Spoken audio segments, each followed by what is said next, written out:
السلام عليكم. قال أزهرية محمد نشار، خليكم معانا الآخر عشان تستفادوا من حاجات كبيرة الفيديو. جدا، فدي بتبقى شحيحة فسعرها بيعلى زي ما قلت لحضراتكم كده. انما العملات اللي هي متوفرة زي دي كده يا جماعة، دي موجودة بكميات كبيرة مع الناس كلها، دي بتبدأ سعرها بسيط جدا، يعني ممكن من 3 ل 10 جنيه و75، وفي حالة الأنصر بيكون تماما بتوصل 75 جنيه ل 100 جنيه في حالة الأنصر تماما يعني يا جماعة. طبعا يا جماعة مع حضراتكم العملات ديت برضو موجودة.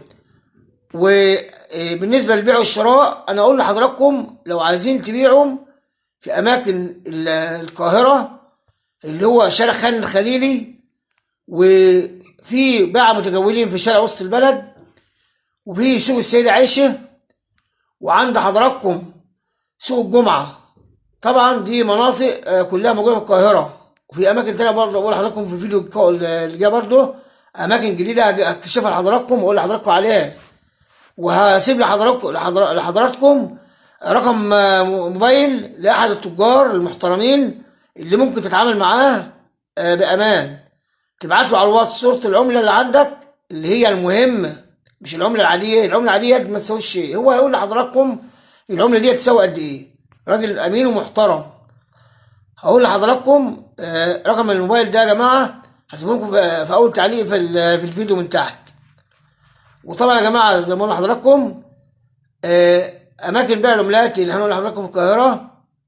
نيجي بقى يا جماعة في الإسكندرية. الجماعة المتابعين بتوعنا اللي في الإسكندرية لو عنده عملات عايز يبيع أو يشتري، طبعا بالنسبة يا جماعة اللي هي أماكن بيع العملات في الإسكندرية، شارع خالد بن الوليد، منطقة ميامي شرق الإسكندرية، وفي شارع السيوف، ومنطقة الإبراهيمية، ومحطة الرمل، ومنطقة العطارين، ومحطة مصر، وسوق الجمعة، وفي وفي منطقة بحري، وفي على الكورنيش.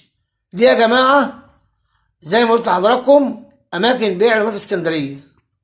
ويا ريت يا جماعة اللي يشوف الفيديو ويستفيد منه بعد ما يشوفه لو مش مشترك يشترك ويفعل الجرس عشان يشوف كل جديد، يوصله كل جديد. ويا ريت لو عايز أي معلومات عن أي عملات قديمة يتجول في القناة ويشوف الفيديوهات بتاعتنا يا جماعة، احنا بننزلها كلها فيها معلومات.